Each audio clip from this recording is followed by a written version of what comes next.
Peace and welcome to the culture right here on the Black Star Network, folks. We got some great conversations lined up for you. So let me just share with you.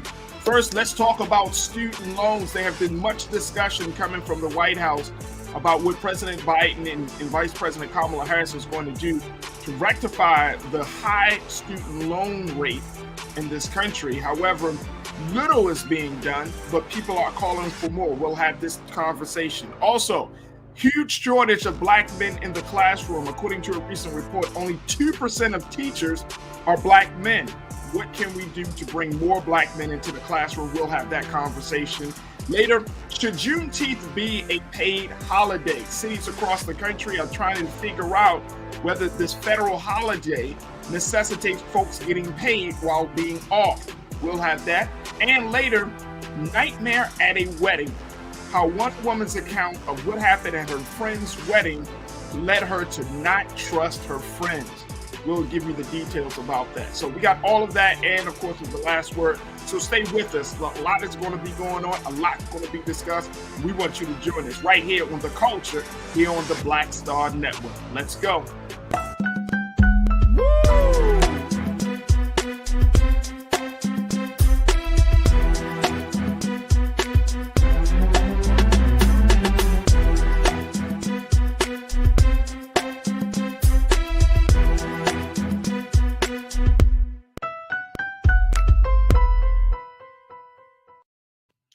Folks, welcome to the show here on Friday, April the 22nd. I'm so happy that you're able to join us today. We got a lot of big conversations, so let's not delay the time and jump right in. First one up, let's talk about student loans. And I'm sure if you've been keeping up with what's happening coming out of the White House, the President Biden has said that he is going to move forward on getting at least 40,000 students to start breaking down repayment plans. Now, the big thing that has come out around student loans is that the extension to pay for student loans has been once again extended, this time all the way until August 31st. Now, this is the fourth extension since President Biden has been in office, and people are asking the question, Mr. President, what about loan forgiveness? What about completely erasing student loans? What about that $50,000 that people have been talking about?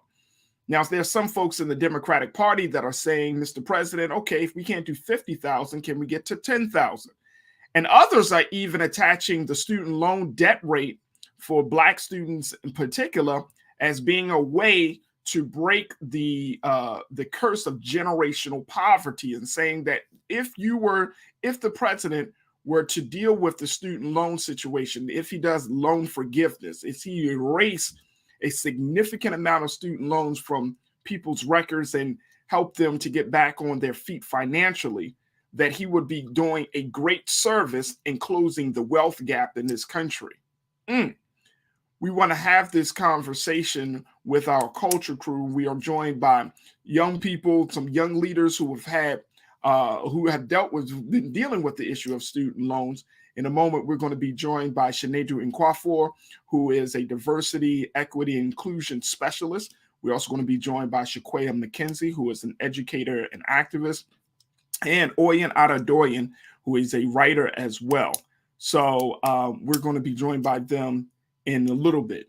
But folks, let's start the conversation here in sharing where we are right now with this whole situation. I want to put up this quote, Keenan, about where we are, because the big conversation that we can see about this whole student loan situation is the fact that there are a number of colleges and universities that are looking forward to this. So here's what Jen Psaki said about the whole student loan situation, that the White House press secretary, she's the White House press secretary, she said on the Pod Save America podcast that a decision will be made on a further extension and possible loan forgiveness before the current student debt payment freeze expires on August 31st.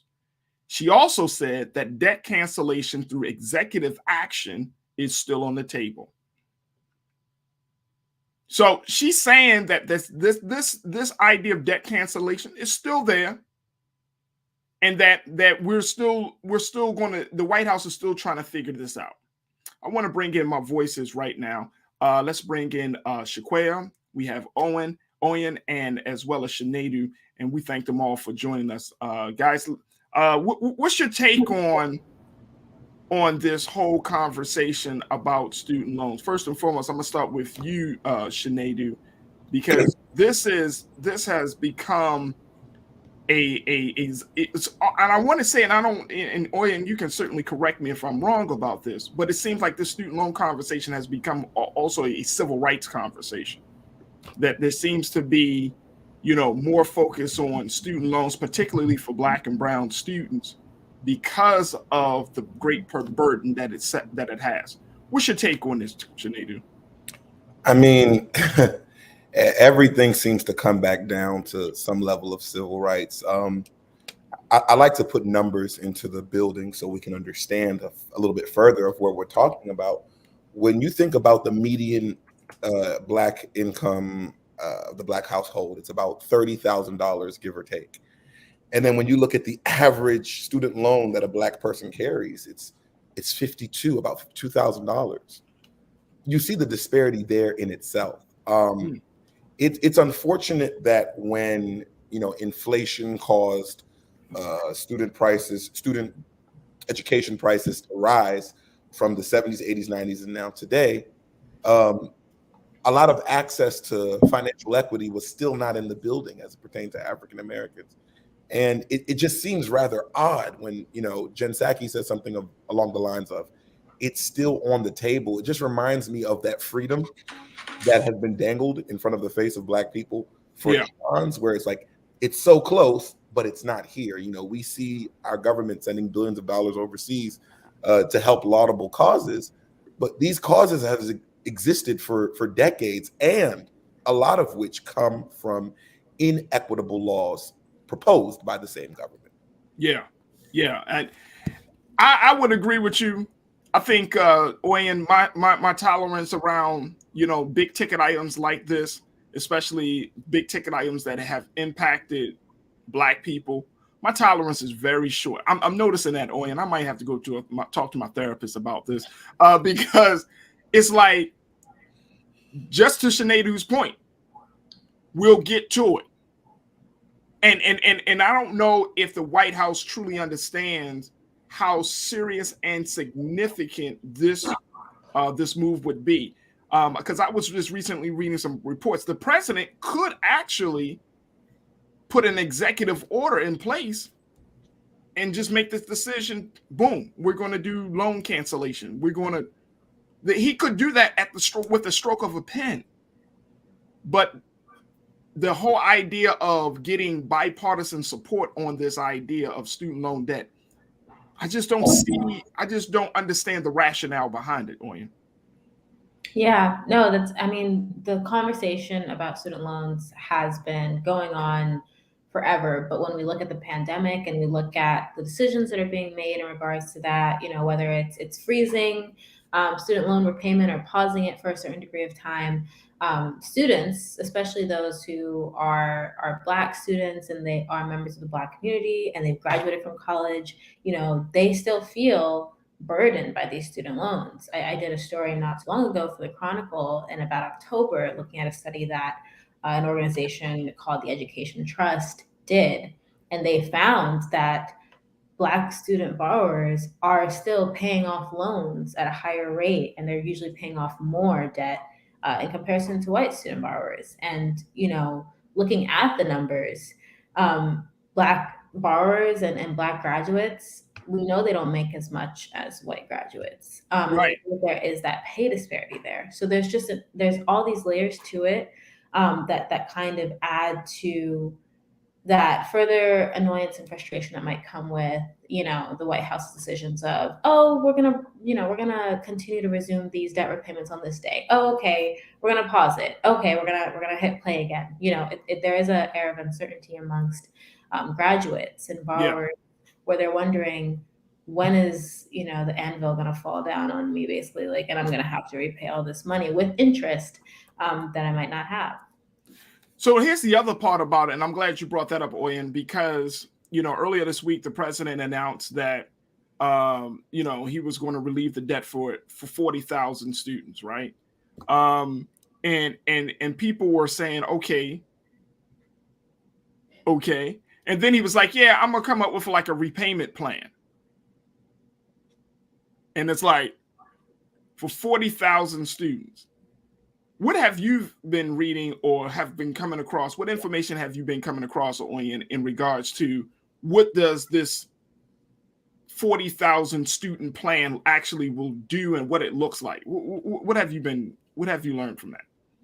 Well, when it comes to kind of debt repayment plans, one of the biggest issues is access to them and qualifications. And so usually there's all these stipulations around what can you do as an individual to qualify for, whether it's like debt relief that can be adjusted based on your income, or okay, we can forgive a certain amount that you owe.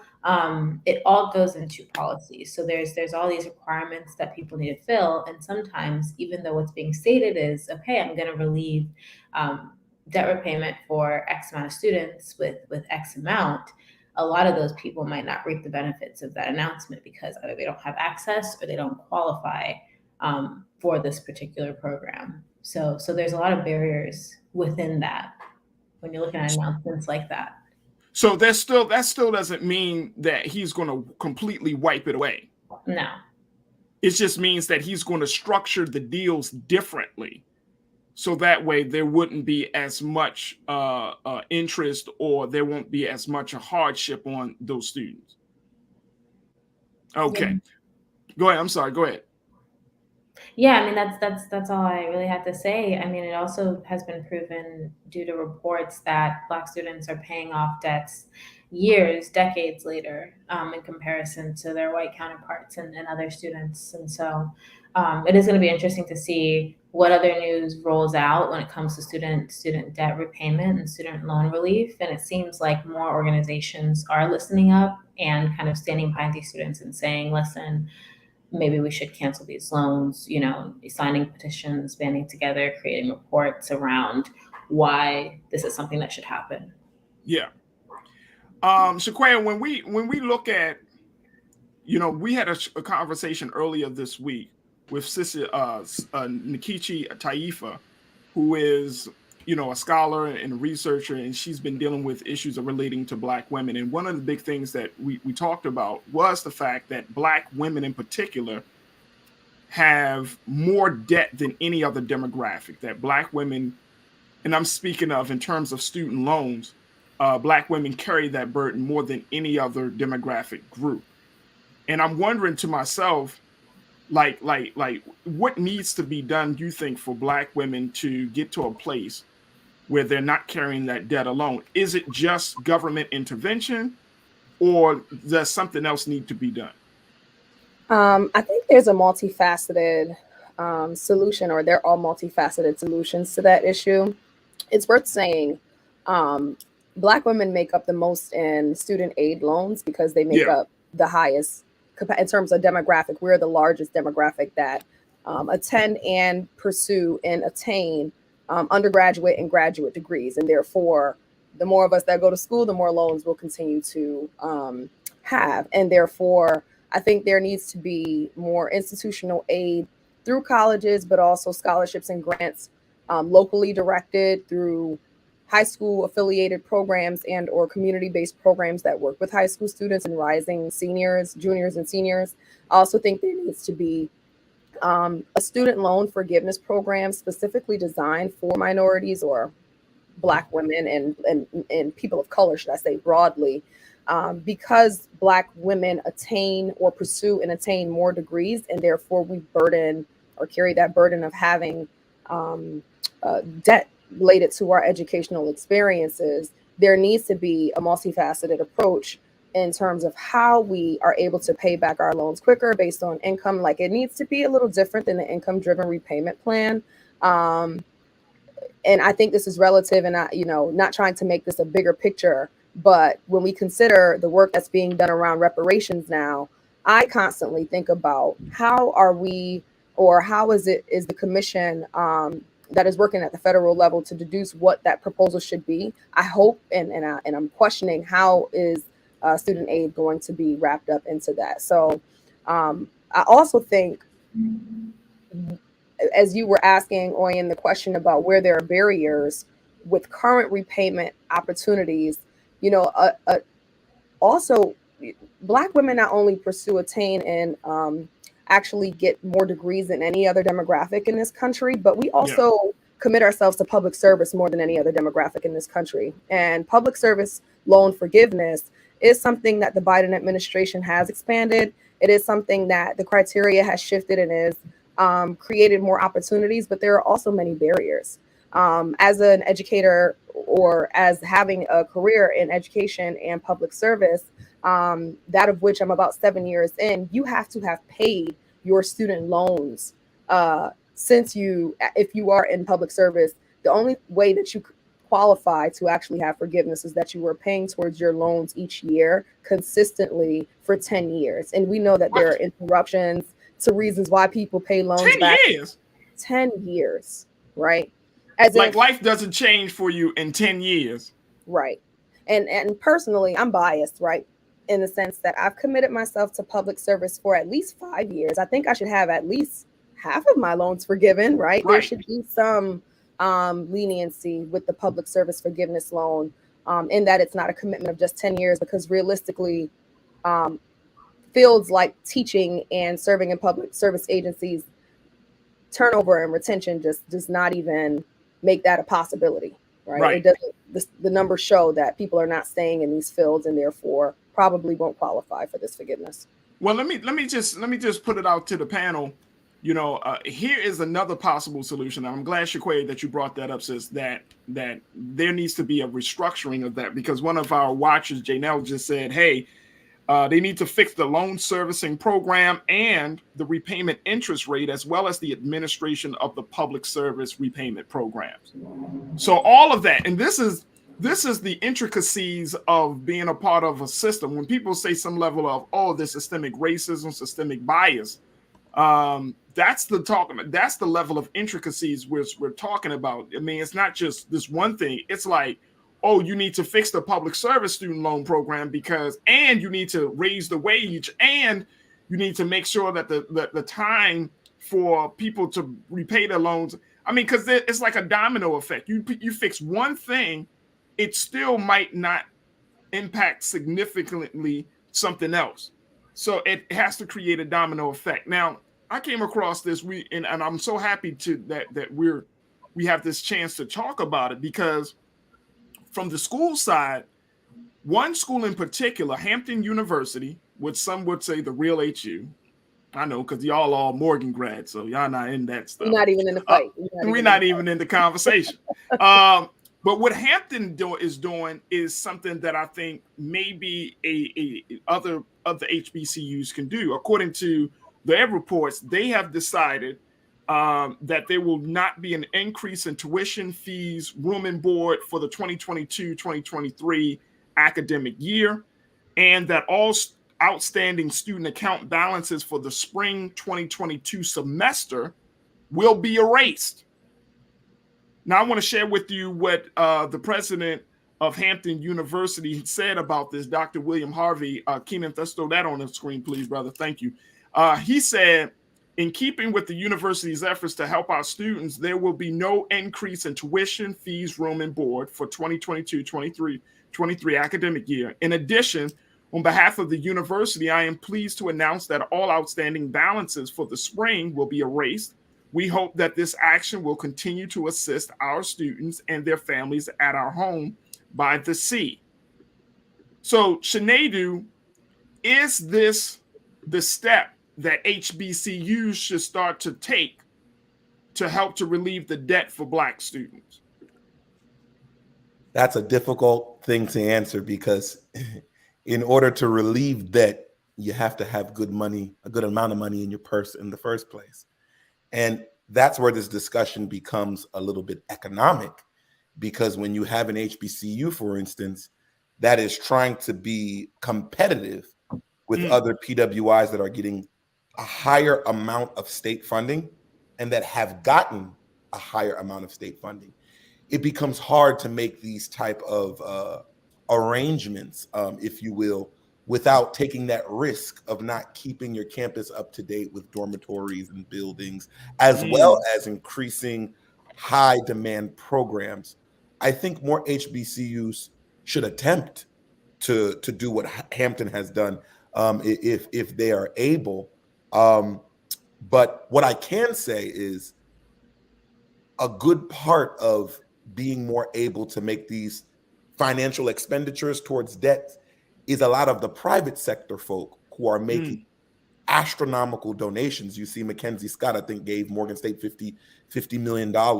And when things like that happens, those are what they're called unrestricted funds. Right. The school can do whatever they choose with that. Good point. Sometimes when the government fails to do what the government is supposed to do, this is a good time where a great citizens, private citizens, public citizens, whatever you want to call it, who have a large purse can actually make a difference by making nominal donations. So just in that point, Oyen, just in that point of, you know, you having a major donor like a Mackenzie Scott, and I think that's a great point to bring up, Sinead, that if they offer you, that's money that is unaccounted for. That's like disposable income, right? And that you can help to relieve some of the debt and the burden. But I think, to Sinead's point, HBCUs are so strapped for cash for other issues that if you get a major donation like $50 million or, you know, $10 million, your first instinct is not going to always go to, oh, I'm going to just pay off everybody's student loan. We're going to just relieve their debt because we got the. Your first instinct is thinking about the infrastructure of the school, you know, putting some money behind your maybe your athletic programs to make them more appealing. You know, it's going to be putting some money behind the campaign to get more students enrolled. I mean, you got so many other things on the plate, and that puts the HBCUs in a position where publicly it sounds good, but privately hard decisions are going to have to be made. Well, I mean, I think that's really excellent that you brought it up. And even to Sinead's point, I followed the Mackenzie Scott donations pretty closely. And something interesting that we found actually last year, towards the end of last year, when we were looking at CARES Act funding and COVID relief funding that was being funneled into HBCUs specifically by the government, a lot of HBCUs actually did do that. Farajii, to your point, they did say, you know what, we're going to wipe out student balances. We're going to do that. We're going to get these students across the line so they can graduate, because a lot of the things that we see at HBCUs is, you know, you're serving predominantly Black students who do have financial needs. And so 70% or so of HBCU students qualify for the Pell Grant. And when you look at the only thing that's stopping a student from graduating is like an extra $100 or $200 balance on their account, then a lot of these institutions, including, for instance, Virginia State, they spent around $1.5 million paying off the debts of approximately like 1,200 students, which was a significant portion of their enrollment, because they had about 5,400 students or so. And this was last year in the fall. And so you look at a lot of institutions that followed along. We saw a big trend of that last year. It's going to be interesting to see what happens when those federal dollars run out.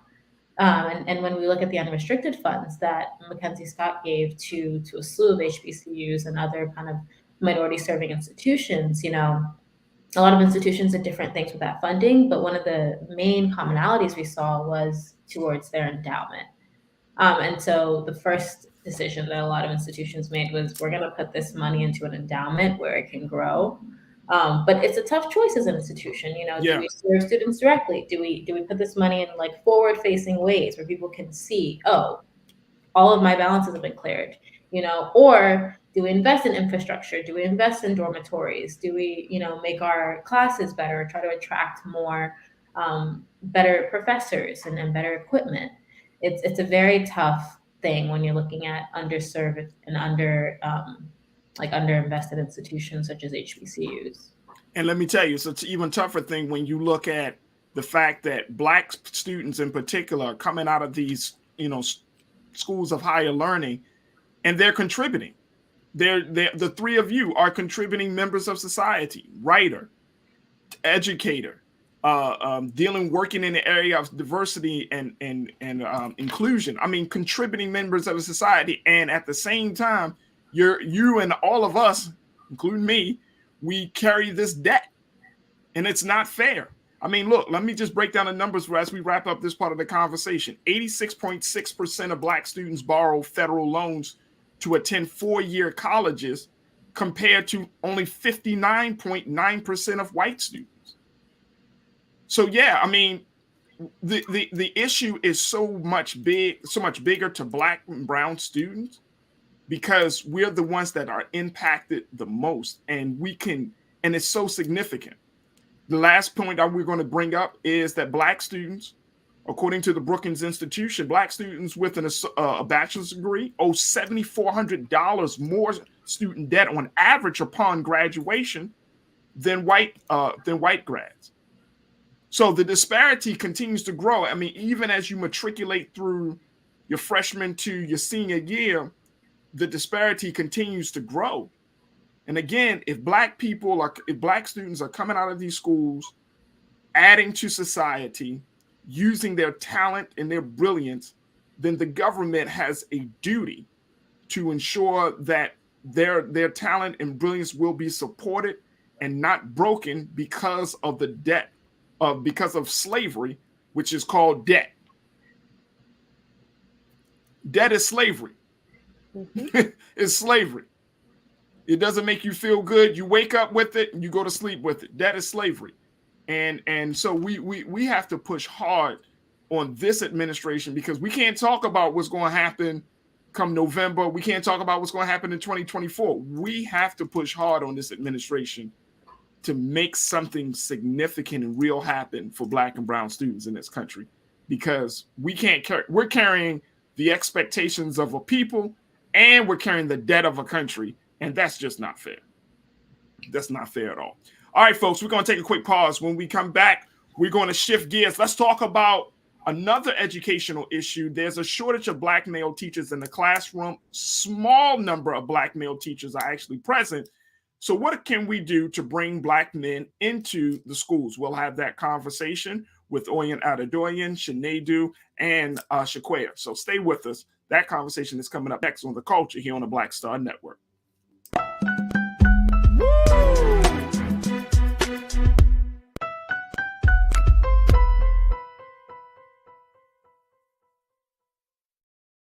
Pull up a chair, take your seat. The Black Tape with me, Dr. Greg Carr, here on the Black Star Network. Every week, we'll take a deeper dive into the world we're living in. Join the conversation only on the Black Star Network.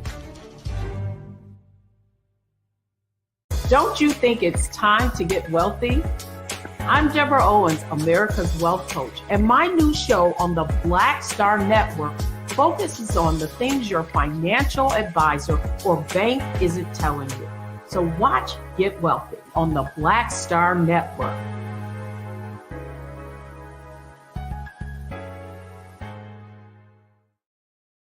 Hi, I'm Dr. Jackie Hood Martin, and I have a question for you. Ever feel as if your life is teetering and the weight and pressure of the world is consistently on your shoulders? Well, let me tell you, living a balanced life isn't easy. Join me each Tuesday on Black Star Network for A Balanced Life with Dr. Jackie. We'll laugh together, cry together, pull ourselves together, and cheer each other on. So join me for new shows each Tuesday on Black Star Network, A Balanced Life with Dr. Jackie.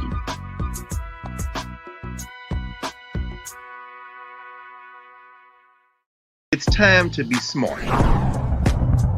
Roland Martin's doing this every day. Oh, no punches! Thank you, Roland Martin, for always giving voice to the issues. Look for Roland Martin in the whirlwind, to quote Marcus Garvey again. The video looks phenomenal, so I'm really excited to see it on my big screen. Support this man, Black media. He makes sure that our stories are told. See, this difference between Black Star Network and Black-owned media and something like CNN. I got to defer to the brilliance of Dr. Carr and to the brilliance of the Black Star Network. I am Roland with Roland all the way. Honored to be on a show that you own. A black man owns the show. Folks, Black Star Network is here. I'm real revolutionary right now. Roland was amazing on there. Stay black. I love y'all. I can't commend you enough about this platform that you've created for us to be able to share who we are, what we're doing in the world, and the impact that we're having. Let's be smart. Bring your eyeballs home. You can't be Black-owned media and be scared. You dig?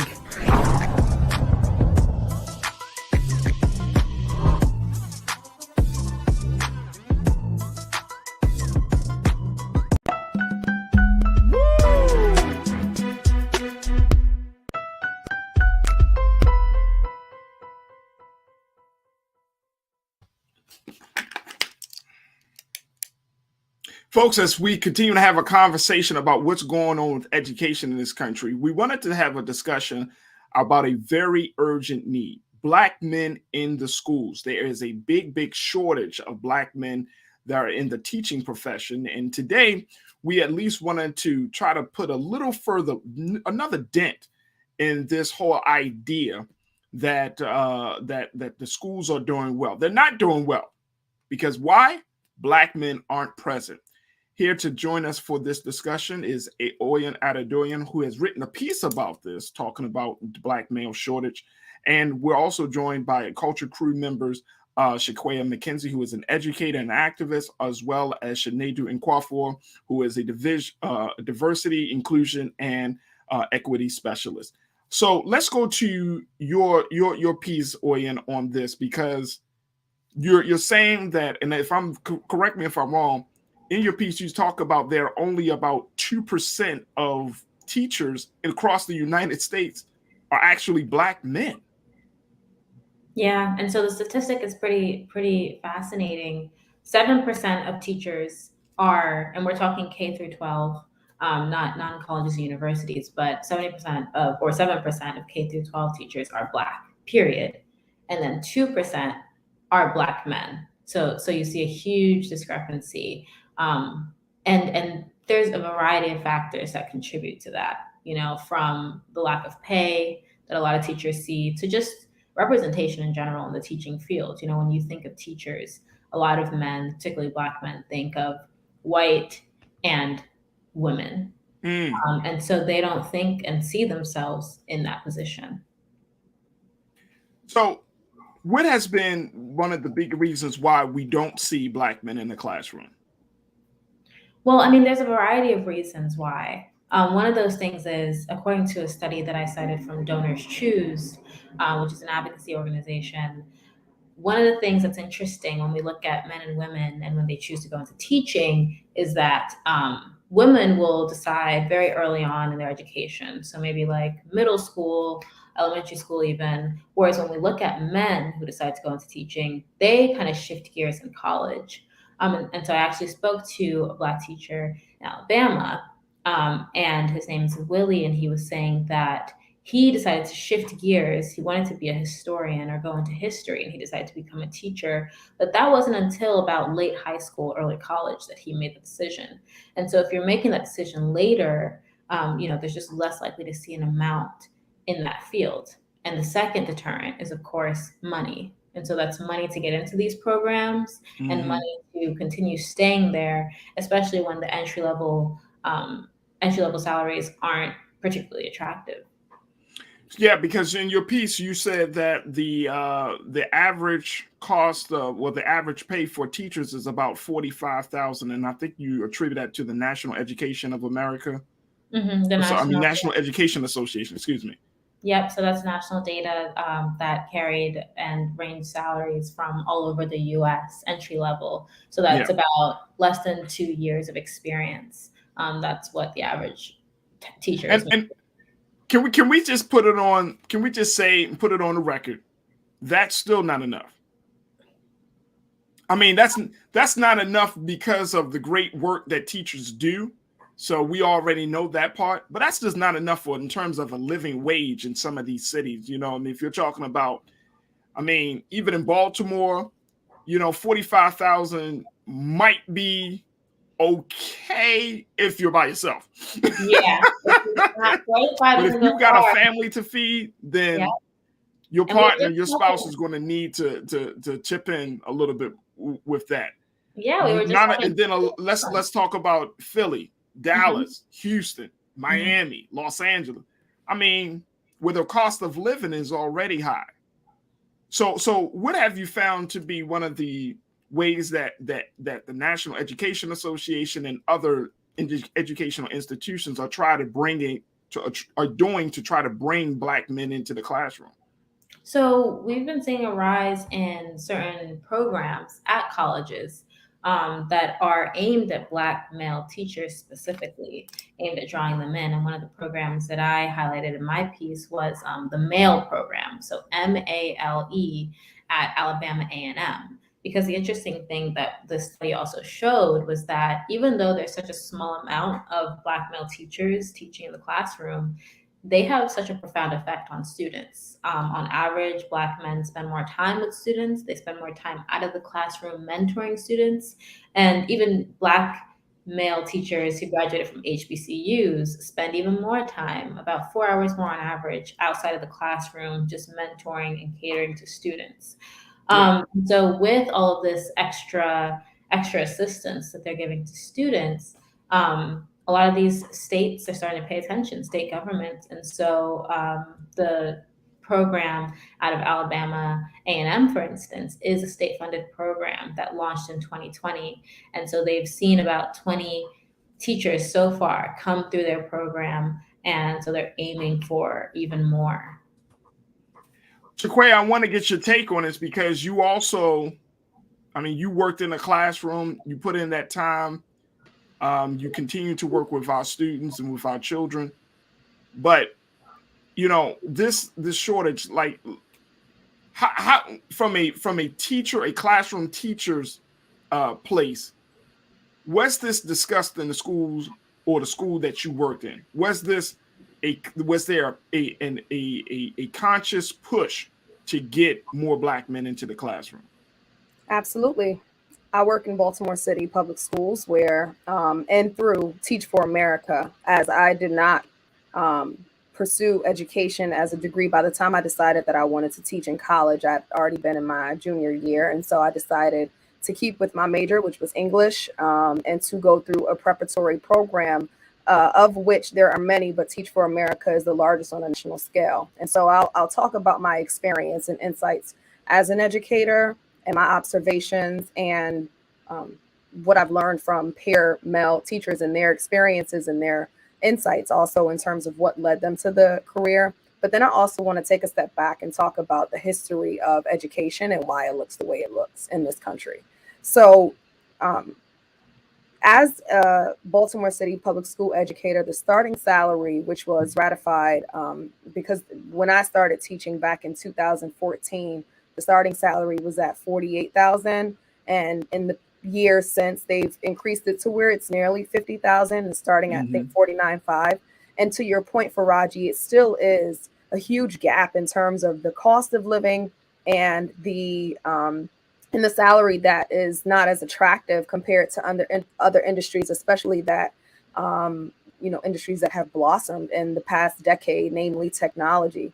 And being that it is such a need in society, universities, or should I say higher education institutions, school districts, and non-traditional preparatory organizations such as Teach for America, other referenced in Baltimore City, such as Urban Teachers, they actually have specialized campaigns and initiatives to attract teachers of color. But as Oyen so poignantly described, is that many times for female educators, the decision to pursue teaching or education happens or takes place between middle and or high school. And for many, it still takes place in college, where they decide to pursue a program that will allow them to enter the industry upon graduation. But oftentimes for male educators, regardless of race, actually, it is a decision influenced by their own immediate experience in high school or in college from an educator of color, or excuse me, an educator of their gender, of their like gender, that they're influenced to want to essentially pay it back. Or as I've experienced and as I've learned from many male educators I've worked with, they graduated from college, pursued something else, but maybe took on a job working with youth in an after-school program or as a mentor part-time, and it influenced them to realize that it's something that they're passionate about. They see the gap and the need for their role and therefore end up pursuing it.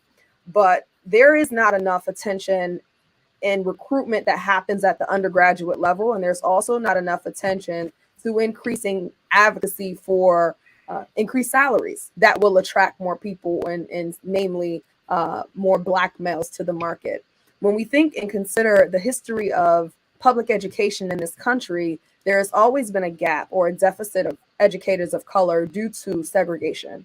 And therefore, what took place after segregation in terms of progressive strides made for more fair and equal education it's been grassroots in terms of looking at what's being done for students, but it's not been comprehensive in the approach to think about, well, who's doing what for student, who is, or what do we need to do to attract who our students or who the growing demographic of the majority of students in this country looks like. How do we bring more teachers of color into the classroom? That is, as of late, I believe, and I don't know if my perception is short-sighted because I came into the industry about 10 years ago, but that is when I started to see a more voluminous, mainstream conversation about the lack of educators of color in the classroom and what can be done to attract more. But it boils down to the money. It boils down to recruitment in undergraduate programs or in community programs where you do see more male leaders or mentors or influencers, and bringing them into a court in terms of what their impact is and what preparation looks like to be an educator. But then there's also the barrier of once you graduate, let's say you go through an education program in college, there's still the barrier that exists that you oftentimes have to get a higher degree in order to make the amount of money that you like, which, as we were just talking about, requires you to accrue more debt. And or there is a certification program you have to go through that takes more time and more money. And if you don't have immediate contacts in school districts and non-traditional preparatory organizations, it's something that is just a deterrent naturally, to have to go alone. So there is a need, there are solutions, but I think the barrier, as is the case with many public service agencies, is that they just don't offer the benefits are okay. Don't get me wrong. The insurance is great, but they don't offer the salary that is attractive enough or attractive enough for male educators. And so, Juneteeth, if they're having a recruitment problem, and it is interesting now that you for the work that you do as a diversity and equity and inclusion specialist, that you're trying to make sure that places are including those who have often been marginalized, right? So what do school systems need to do to recruit Black men? Is it raise the pay?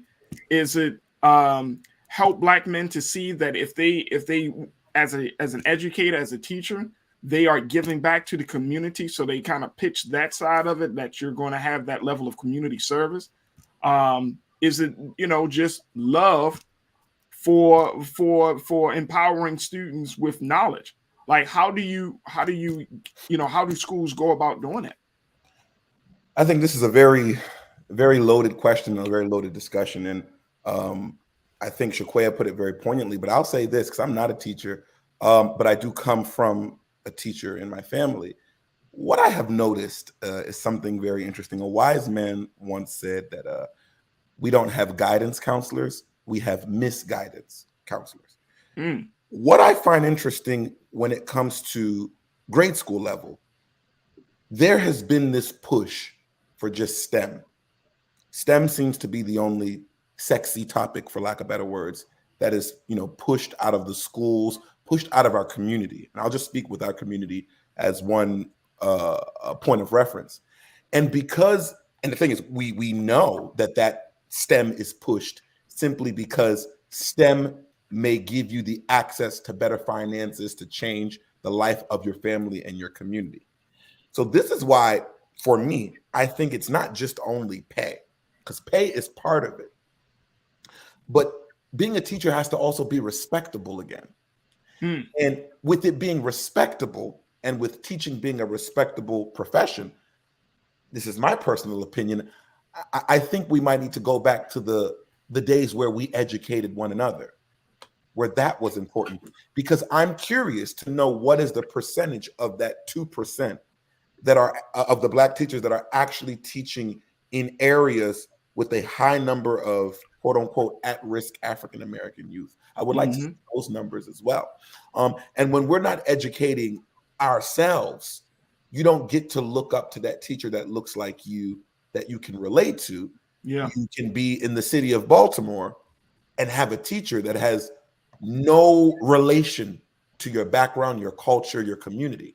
So with community dynamics, if you will, as a community, it's about time we talk about teaching and how it's important. And if your child says, I like teaching and I want to be a teacher, you don't nudge him or her and say, oh no, be an engineer, because that child can become an engineer and be this rich person working for all these huge multinationals.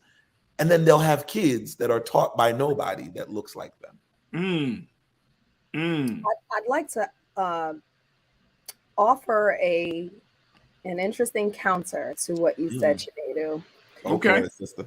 I think that for as long as we can remember in our own temporal, whatever our relative perception is of a teacher based on whether the worst teacher we've ever had or the best teacher we've ever had, there is this glowing regard for the position of a teacher. And I love that you have, essentially preposition that we need to regard the regality, the significance of teaching again. But in my opinion, we need to make teaching sexy. We need to make teaching more relatable.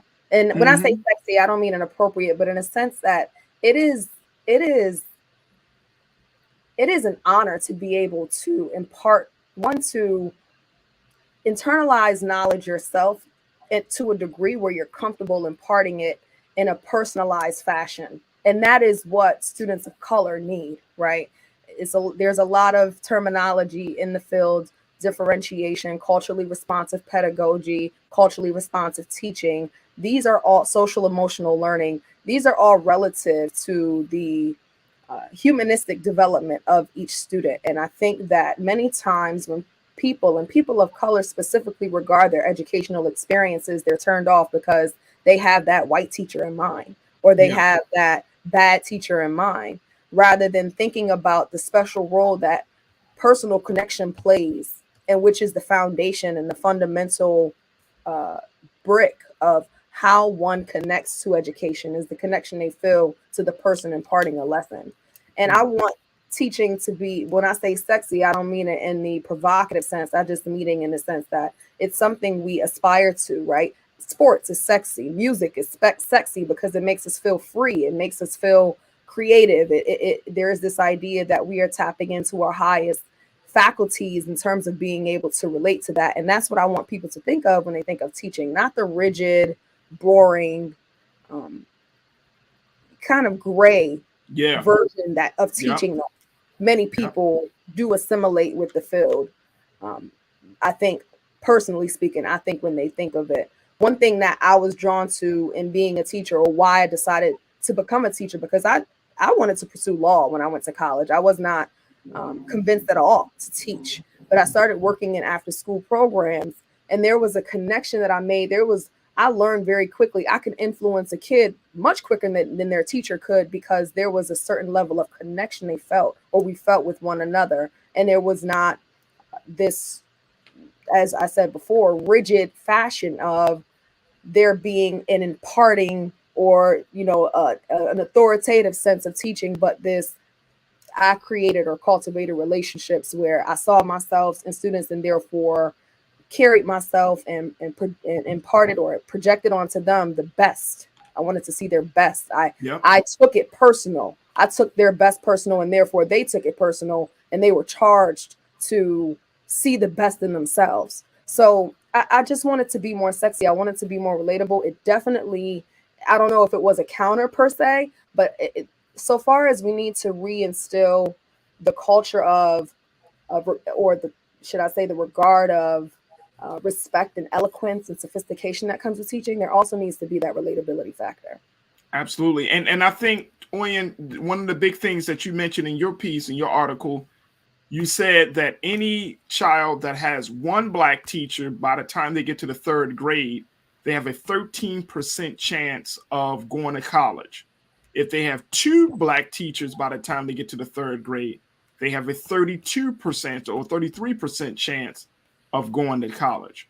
So I think that is what, to Shaquaya's point, you're talking about. That's the power, that having that presence. I'm happy that I can say that my son has had a phenomenal Black teacher, Black male teacher, and he loves him. Like, he loves Mr. Hotwood, you know, and I love him too, because he didn't play any games with my son. He didn't coddle my son.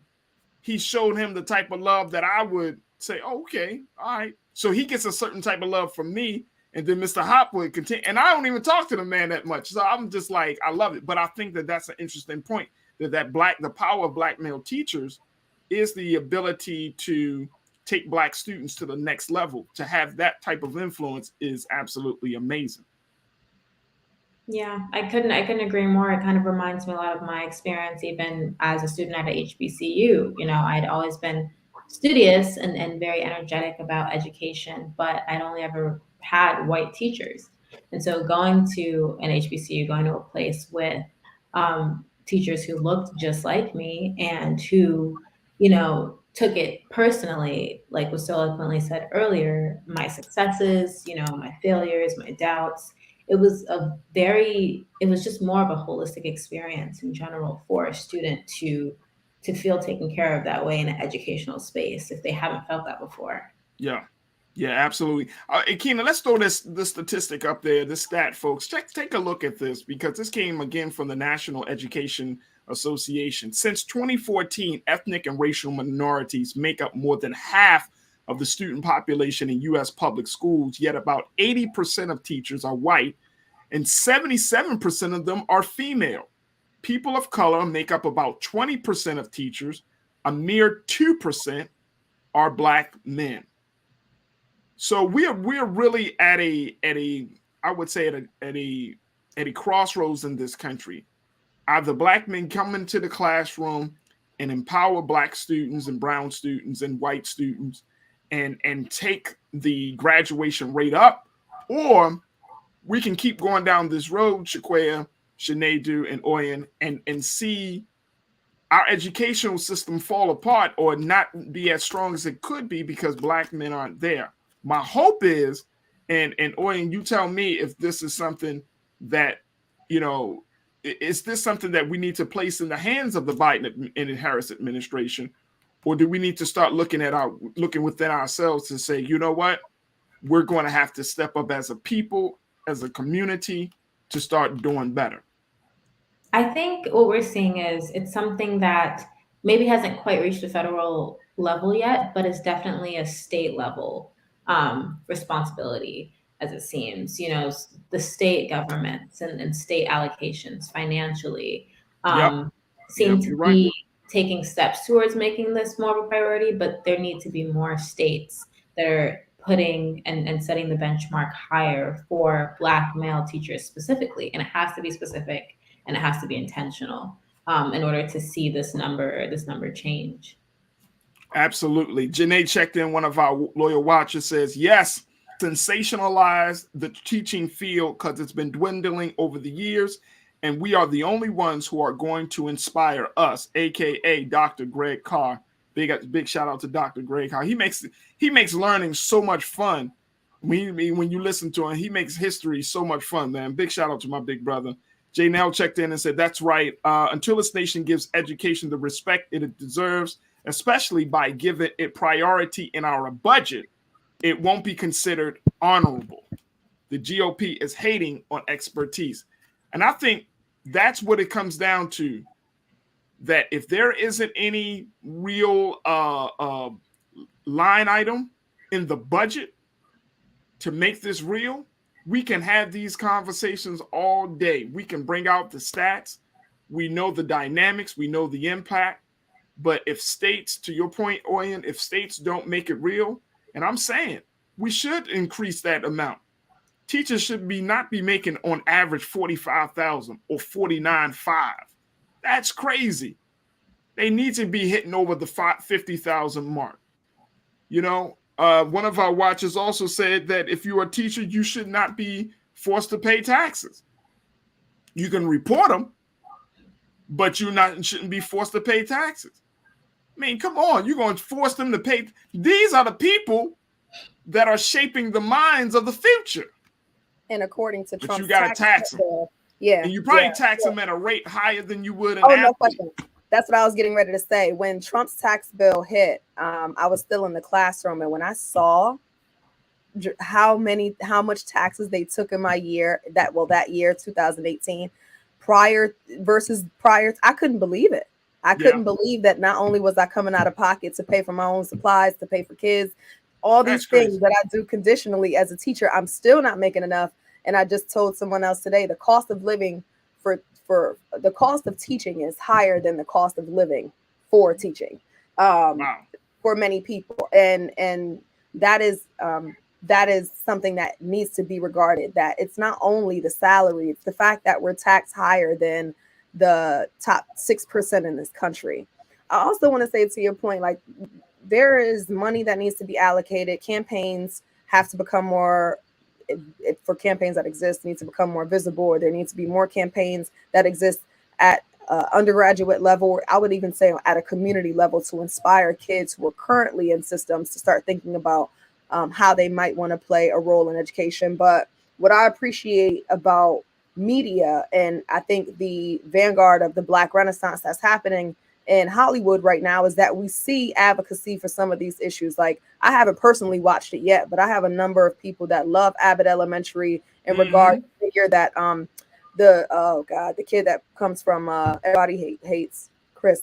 I can't remember his name, but I know exactly what you're talking about. Yeah, right. He plays a Black teacher in the show, and clearly there was some episode or his figure on the show makes clear the dramatic role that Black teachers have. I mean, we had Hanging with Mr. Cooper. I think that pop culture plays a big role in influencing the minds of people, influencing the minds of Black educators or those who could become Black educators.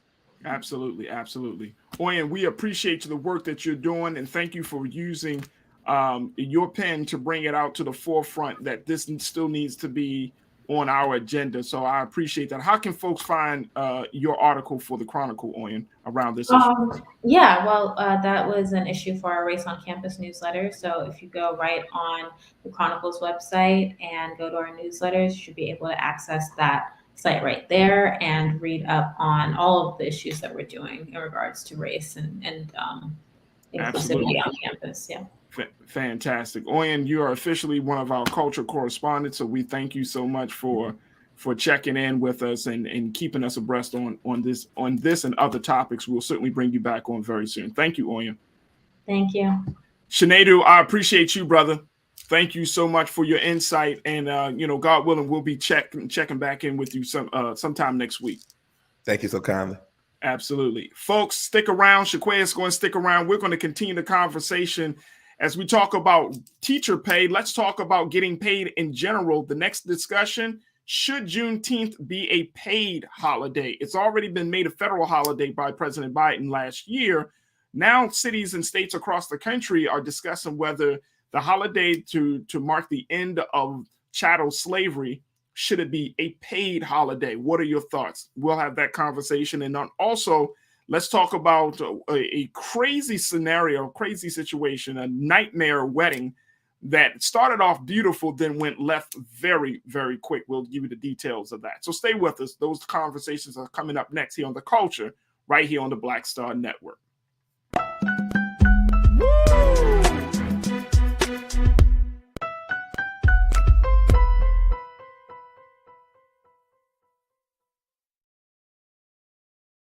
Don't you think it's time to get wealthy? I'm Deborah Owens, America's Wealth Coach, and my new show on the Black Star Network focuses on the things your financial advisor or bank isn't telling you. So watch Get Wealthy on the Black Star Network.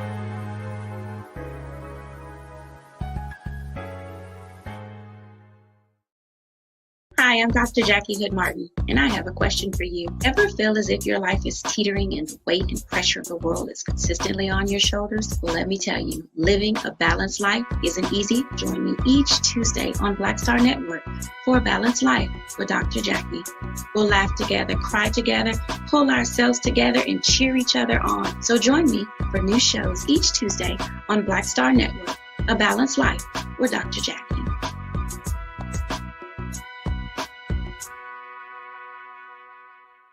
Pull up a chair, take your seat.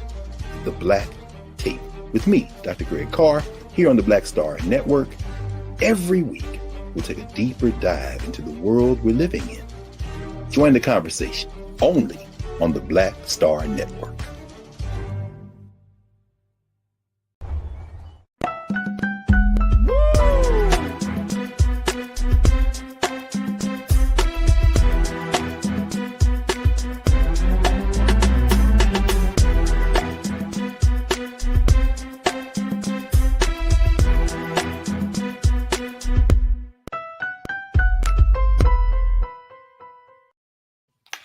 Folks, welcome back to the second hour of today's show. Man, oh man, I really enjoy having these discussions with my culture crew, with our culture correspondent, Oyenetta Oyen, as we talked a little bit about what's going on with student loans and, of course, talking about the shortage of Black male teachers in the classroom. Check out the first hour. If you missed it, definitely go back to the replay and check it out, because we would love for you to hear what was discussed. So much that we dropped in those conversations. But now, we want to move forward and have a discussion about Juneteenth.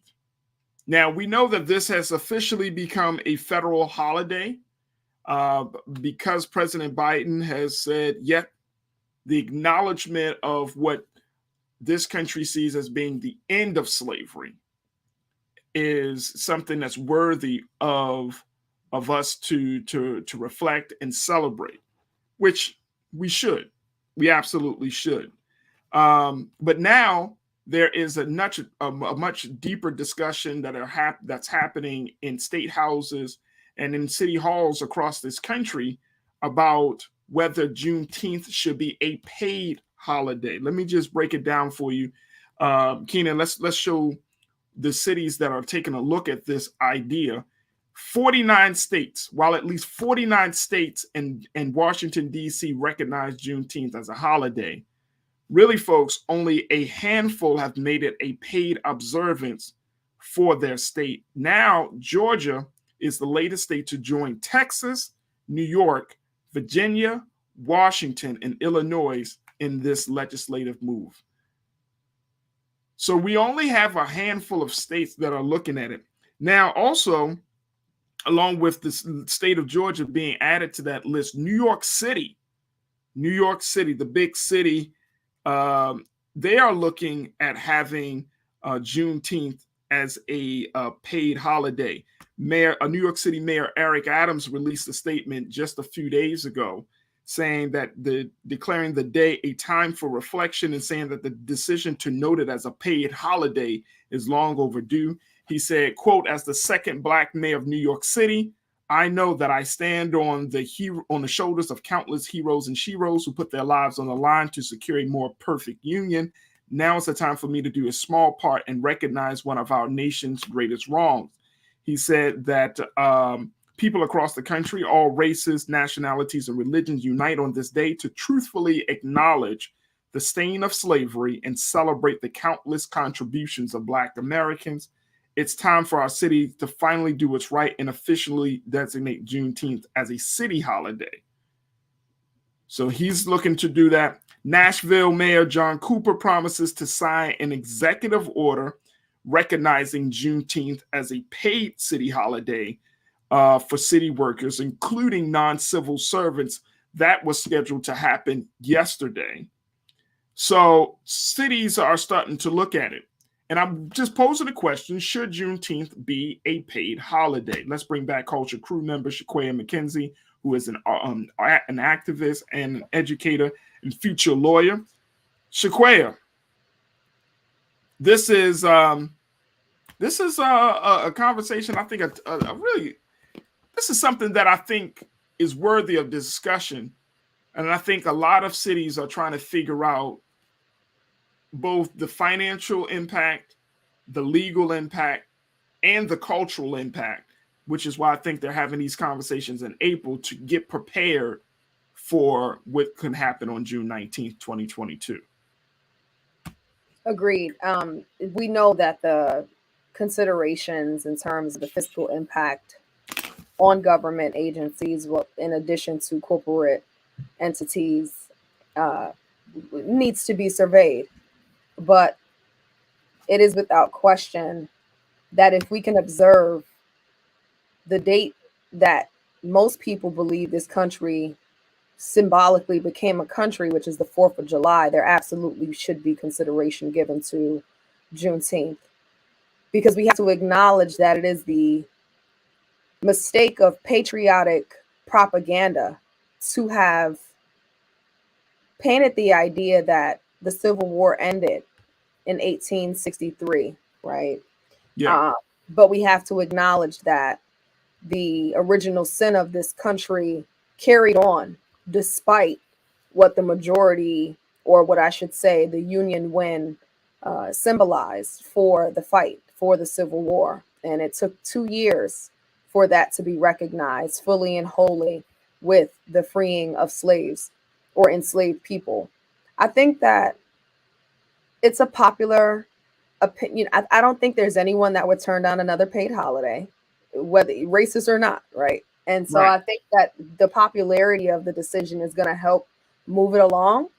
But I question that what is going to accompany the decision, if this is just going to be another excuse, essentially to use our capitalist habits to spend money and just have, symbolic gestures. I think Yeah. was it last year or the year before last that members of the Senate showed up in dashiki? Oh my God! It was last year. It was last year.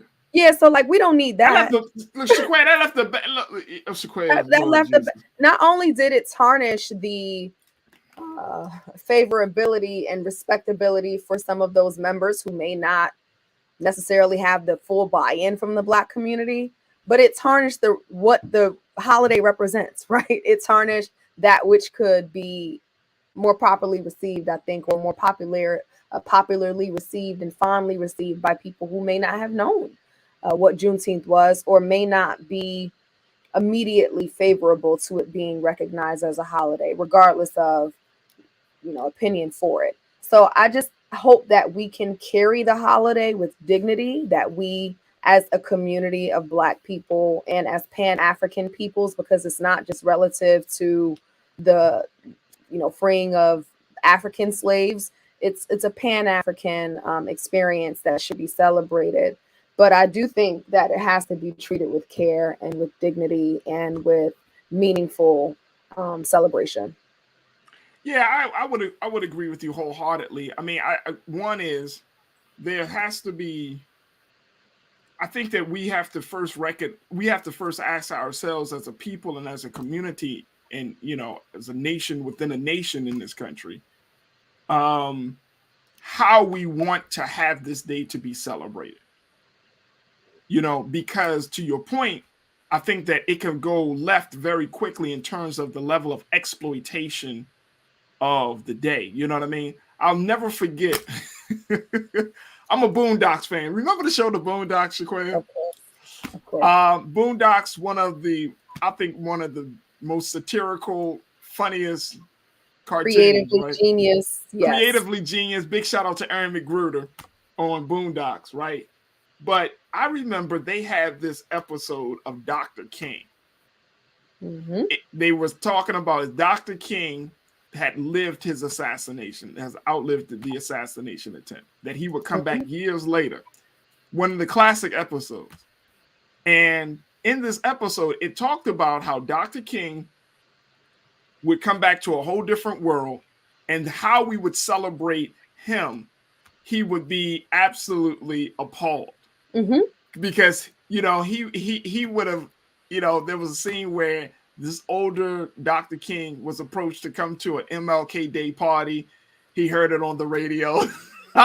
He come and celebrate MLK.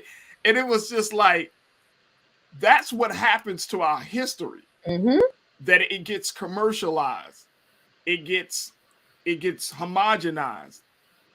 It gets exploited. Like, it becomes this other thing. And you brought up what we saw last year from House Speaker Nancy Pelosi and others, you know, donning the dashikis. And I'm just like, whoa, wait a minute, hold up. Doing the dashiki thing, you know, getting down on one knee. And it's like, wait a minute, hold up. That's too much. It's too much. I think there has to be a way, and I know there is a way, Shaquille, that we can recognize pivotal holidays or pivotal moments in anybody's struggle, in anybody's history, in a very respectful way. There is a way to do it. Like, if the Irish community of this country say, y'all are diminishing the power of St. Patrick's Day, we want you to celebrate St. Patrick's Day like this, then it would be a different conversation. Black people, we don't say that.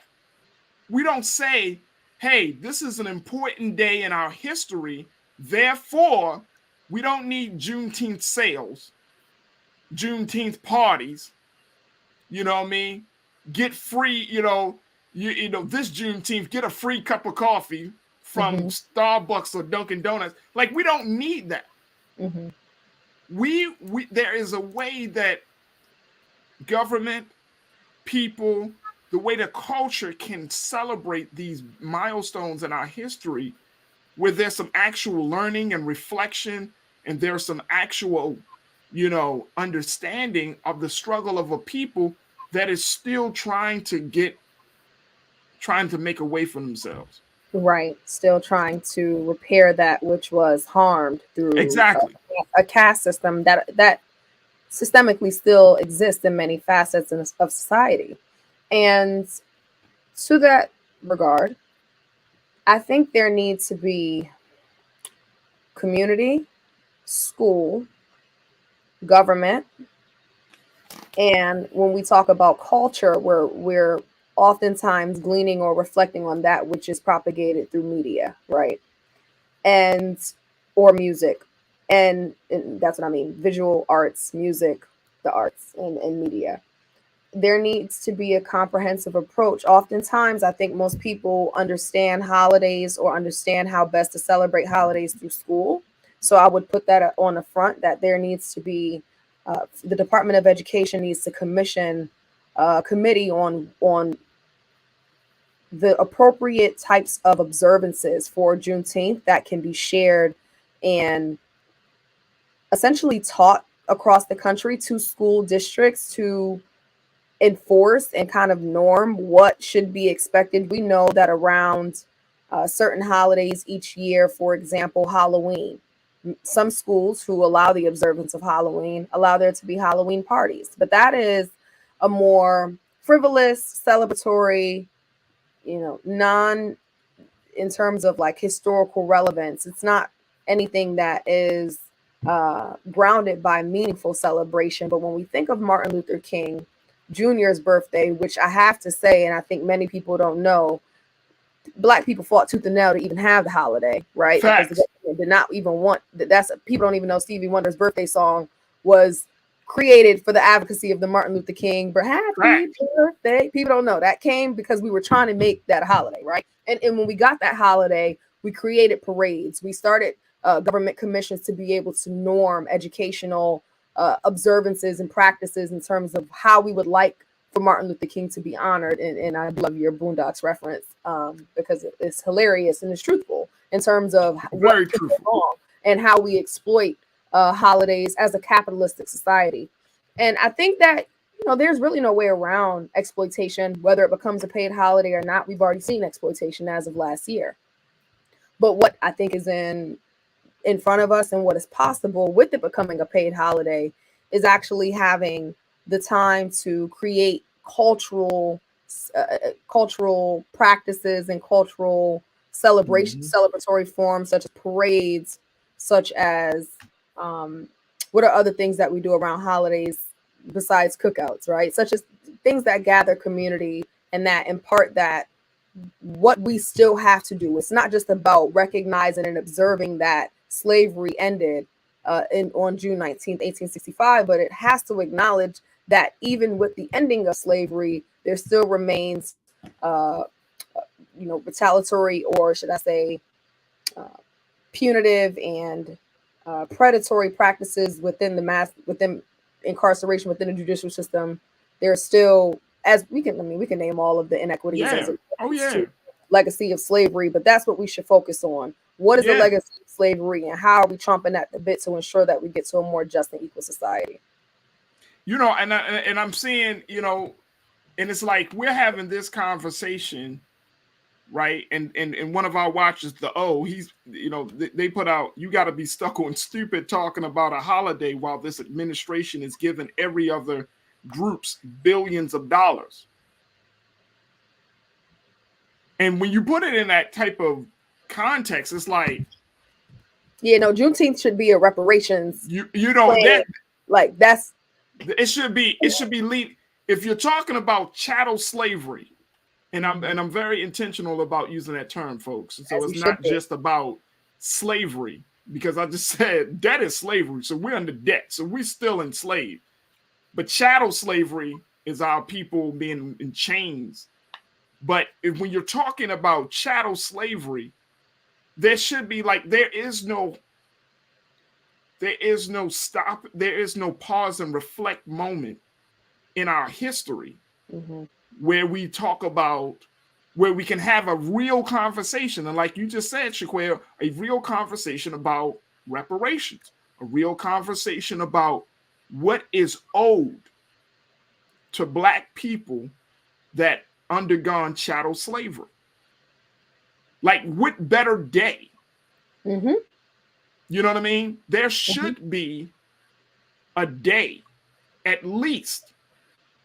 And I know we have Black History Month, but that's celebrating contributions. That's certainly talking about the trials and tribulations. But a lot of times that's used to celebrate the contributions that Black people that we've made in the society to the culture. Correct. But there hasn't been a day where we can have a very, very honest, open conversation about what happened to us during the transatlantic slave trade. Agreed. And Juneteenth should be used. And that's why I said, Shaquan, we set the precedence as Black people. We set the precedence of how we should celebrate that day. Yes, we should get the time off. Yes, we should get paid for it because we're still contributing members of society. We still add to the economy of this country. But there should be a day where we could talk about chattel slavery in a very real sense. That could be, as much as we want to call it the freeing of slaves, Juneteenth, maybe we should add something like the reparations day. I don't know. I'm just saying that has to be a much further push. I don't want to see Black people having cookouts on Juneteenth.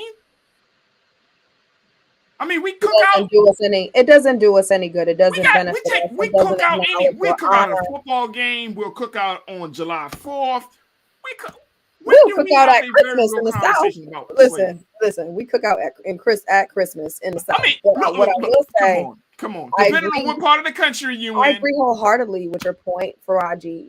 There have been attempts made at the rekindling, or should I say, a relaunch of what was once attempted or twice attempted successfully. I'm sure you're familiar with the National Black Convention that took place at the height of the Civil Rights Movement. Really, it was in the transitionary period between the Civil Rights Movement and the Black Panther movement. You had leaders as Fannie Lou Hamer, Ella Baker, Stokely Carmichael, or Kwame Ture.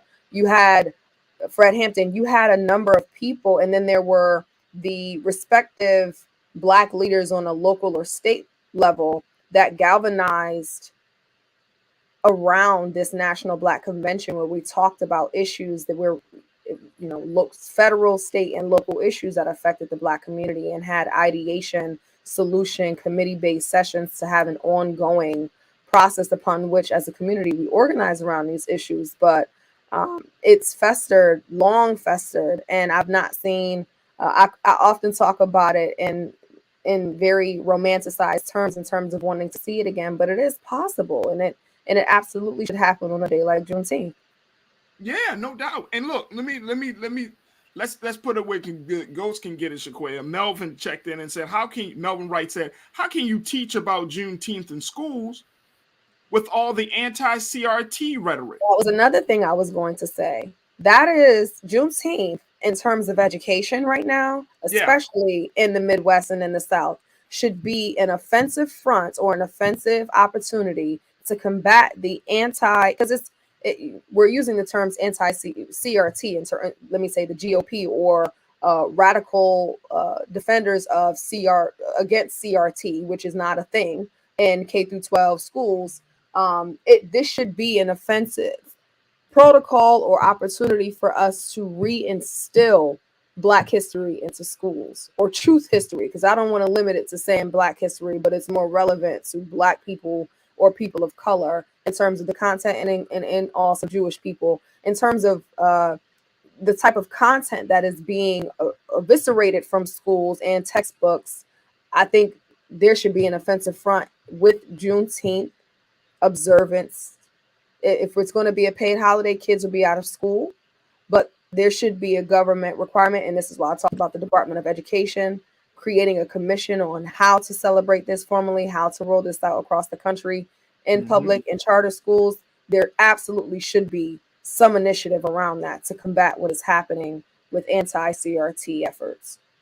Yeah, I mean, and I think that's going to be the spillover. I foresee this happening, Shaquaya, that as more and more cities across this country are going to, determine whether they're going to use Juneteenth as a paid holiday or not, right? We're going to see a wave of resistance from the GOP side, from the conservative group side, right?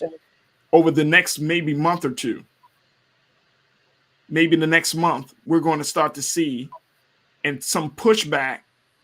And look, I'm looking at what's happening in Florida right now with Governor Ron DeSantis.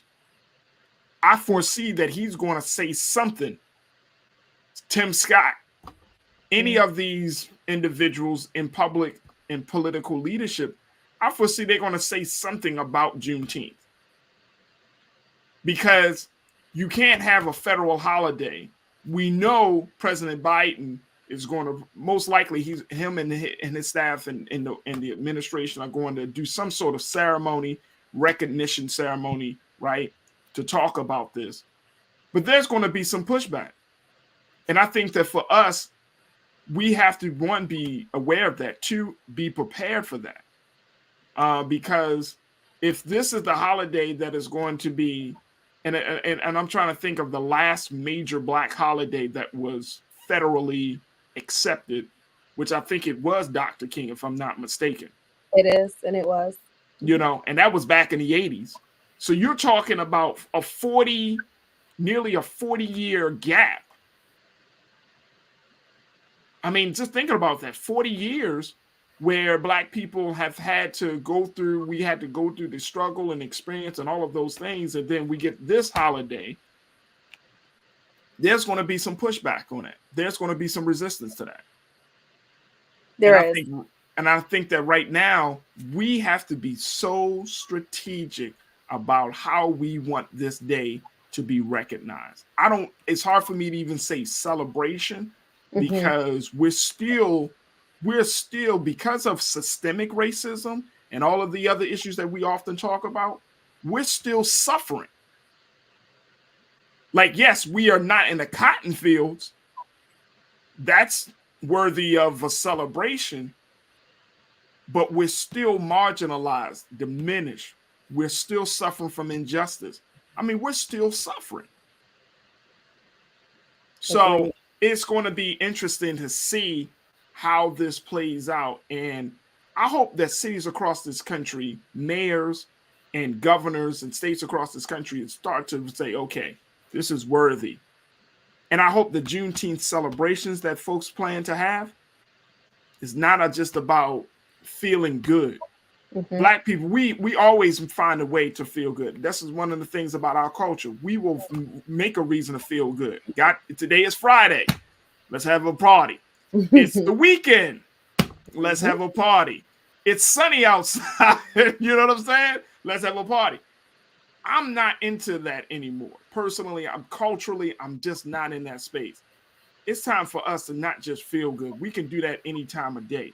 It's time for us to be empowered.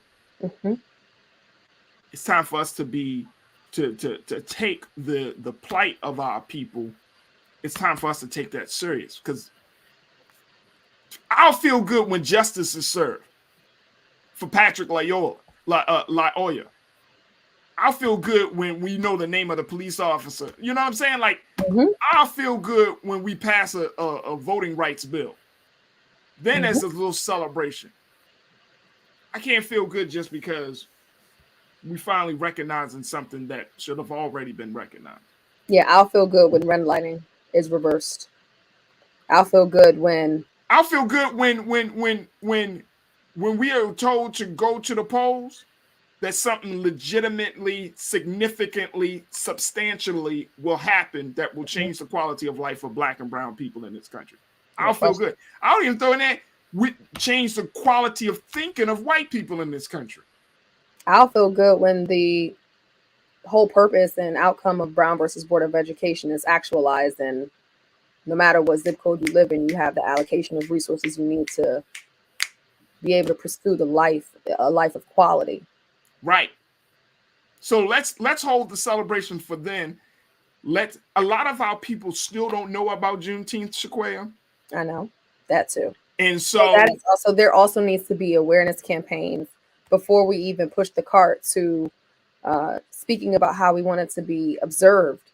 There has to be an awareness campaign driven even harder. I agree. It started well last year, and I have no doubt that between social media and schools and or should I say workplace environments and cultural efforts being taken, shout out to Juneteeth, around DEI, it will continue to see that happen, but the conversations like this also have to happen.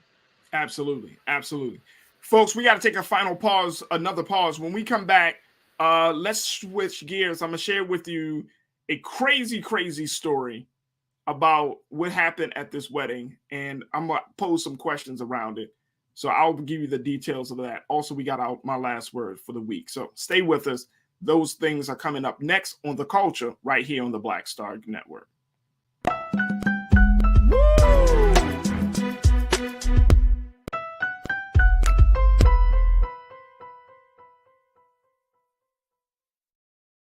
Pull up a chair, take your seat.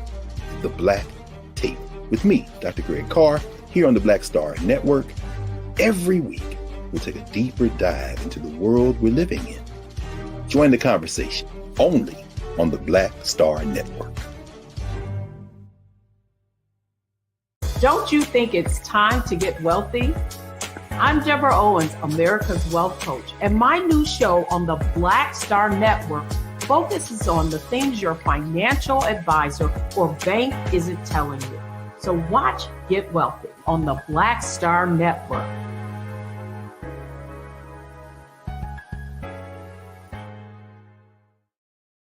Hi, I'm Dr. Jackie Hood Martin, and I have a question for you. Ever feel as if your life is teetering and the weight and pressure of the world is consistently on your shoulders? Well, let me tell you, living a balanced life isn't easy. Join me each Tuesday on Black Star Network for A Balanced Life with Dr. Jackie. We'll laugh together, cry together, pull ourselves together, and cheer each other on. So join me for new shows each Tuesday on Black Star Network, A Balanced Life with Dr. Jackie.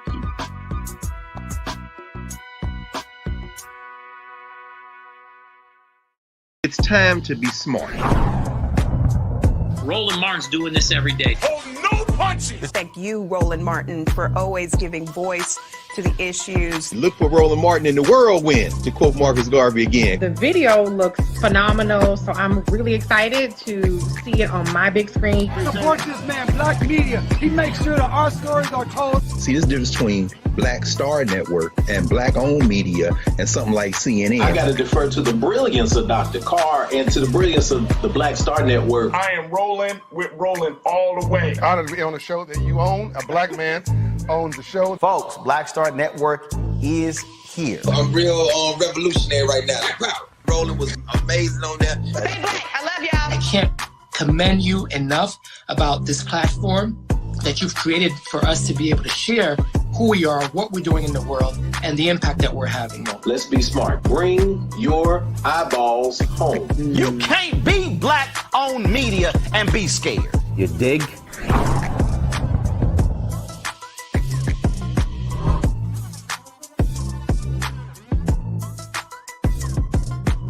It's time to be smart. When we control our institutions, we win. This is the most important news show on television of any racial background. Y'all put $2, $3, $4, $5, $10, $15, $20, $30 on this and keep this going. What you've done, Roland, since this crisis came out in full bloom. Anybody watching this, tell your friends.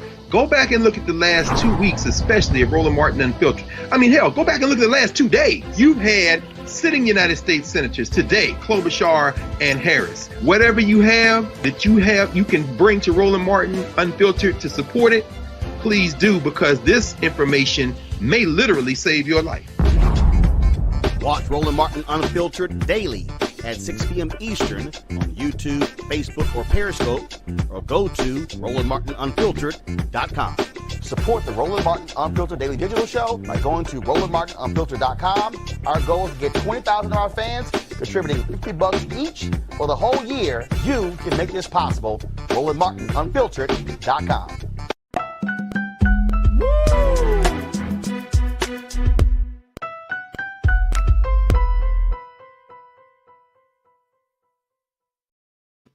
Folks, imagine this.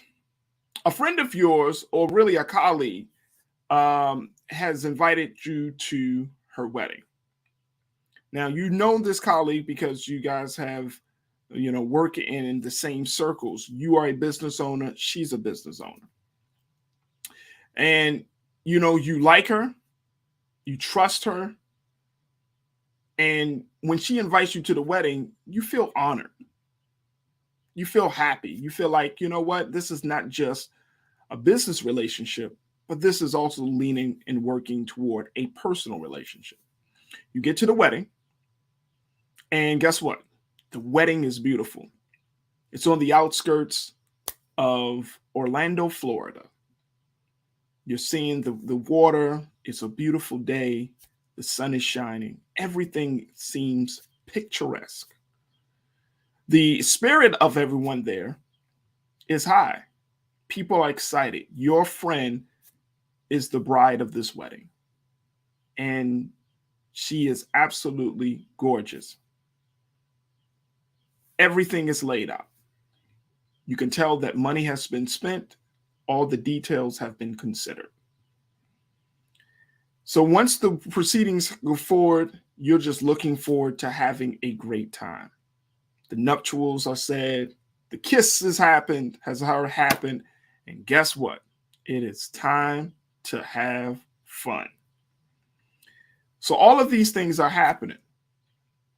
And you're thinking to yourself, what a great wedding. What a beautiful expression of the union of my friend and her husband.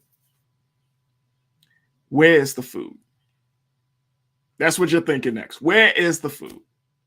So when it finally comes down for the food to be served, it looks delicious. The perfect type of food for a perfect day. You have bread, you have pasta, you have all of the trimmings of some great food. And in a matter of moments, everything changes. People, even though there's a DJ playing music, even though the weather is nice, the venue is laid out beautifully, people eat a couple of bites of the food and they just sit there. No one's on the dance floor. No one's snapping their fingers or tapping their feet. they just sit there after eating a few bites of food. And then you feel it. Your mind takes you into a place that you never thought you would be. Essentially, you're high. This is just the situation that happened to one woman who was invited to her friend's wedding. She was given the opportunity to be a part of this beautiful union. And then when the food came out, she got high. 60 to 70 people got high at a wedding that happened back in February. And it is now just being discussed. And it's not just a typical high. Whatever the food was laced with, the cannabis that was used to be in the food takes people over. Men, women, elderly, and there were even some children that were present at the wedding, but they're still trying to figure out if children took in the food. This is the scenario, folks. I want to bring back culture crew member Shaquaya McKenzie as we talk about the unfortunate, crazy circumstances of one lady by the name of Miranda Katie, 38 years old, as she attended this wedding on February the 19th outside of Orlando, Florida, where guests fell ill soon after eating a dinner of salad, pasta, and lasagna that had been cooked with marijuana. What? Like, Shaquaya, part of me, when I was trying to figure out whether we should have a discussion about this story, I was like, Farajii, what do you want this story to be? What should the conversation be? And I said, okay, let's have a conversation about what should be the punishment. Mm-hmm. And can you, here's what I'm posing, folks. How do you trust after you've been violated like this? This is a woman, Miranda Katie. This is what she said about her experience of going to her friend's wedding. And her friend, and check this out, folks. The fact that the food was laced with marijuana, the bride knew. And she conspired with the caterer. All these folks at the wedding, this was the wedding of a white woman. And she conspired with the caterer, who was a black woman, to lace the food with marijuana.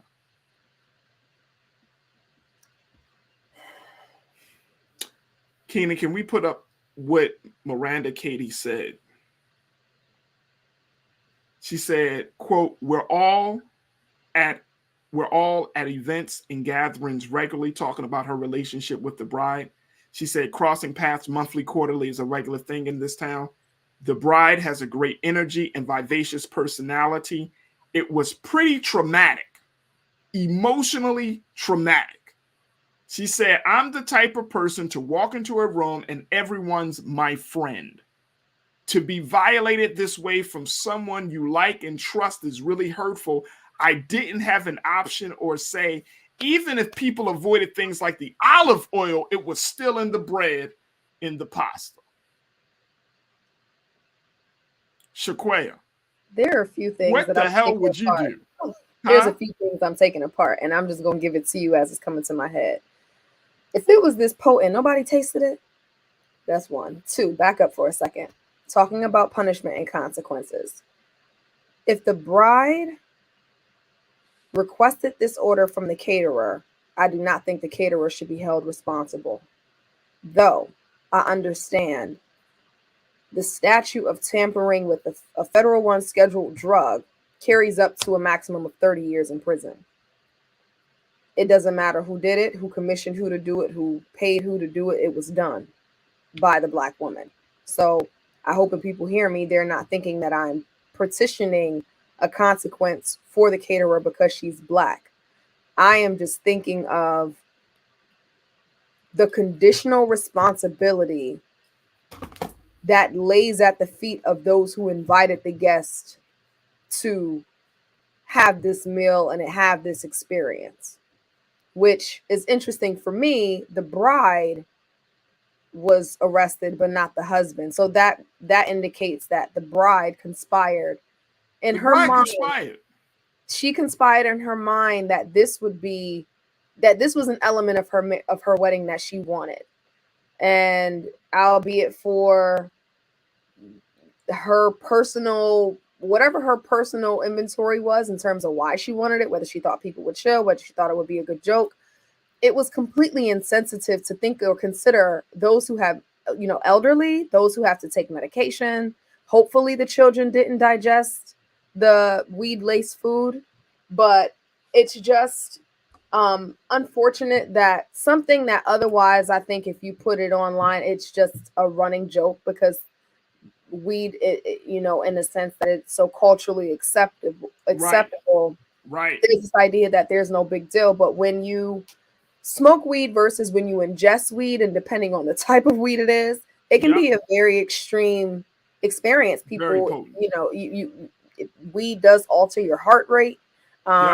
There can be, depending on the strain of weed, there can be hallucinogens, certainly paranoia, and anxiety. And so check this out, and Shaquaya, to that point, like, I think you hit the nail on the head, because that's one of the reasons why I was like, okay, how should we have this conversation? Because marijuana, cannabis, is so culturally acceptable right now. We've talked about that, right? We're literally talking about a substance that is being discussed to be legal in this country, which may be soon, right? But the fact of the matter is, I didn't see this story as a cannabis story as much as it is about trust and the violation of trust. Agreed. I think it is. You know what I'm saying? Yeah, suppose it wasn't cannabis, but something much more severe. Could have been some sort of LSD. Right. You know what I'm saying? Or something more topically acceptable, like ibuprofen, but I still don't want someone crushing up ibuprofen in my food and giving it to me without telling me. Giving it to me, for one, without me knowing. Right. And then for two, I mean, you got 60 to 70 people at this wedding. Like I said, men, women, elderly, and children. You putting this, I mean, you cooking the lasagna, the salad got it. She said the olive oil every element, every part of the menu. No, it was a completely infused meal. Completely infused with cannabis. And it's like, what were this caterer and this bride, what the hell were you thinking? I question if the caterer asked if the guests would know. Presumably, if I'm a caterer and a bride commissions me to be the vendor for her wedding, and she specifically requests an infused meal, it is my assumption that she has the waived rights of her guest. It is incumbent upon me to check, but it is my assumption, right? Because it's such a bizarre request to make a meal for 70 people at a wedding for it to be infused. One, that's not cheap. And two, I would assume that there is agreement to this, or that it is okay. And it just is, it's just wrong. On behalf of the guest, I'd like to assume it's okay for me to say they'll never be attending any of her events again if she is not sent to prison. Right. She's facing jail time. Definitely. But I think that it will invoke in them, respectfully, paranoia and or skepticism about other large events they would attend, which is just not fair, because it's trauma, So, and that's the other part about it. Like, and I know some people might push back on this. Potlucks.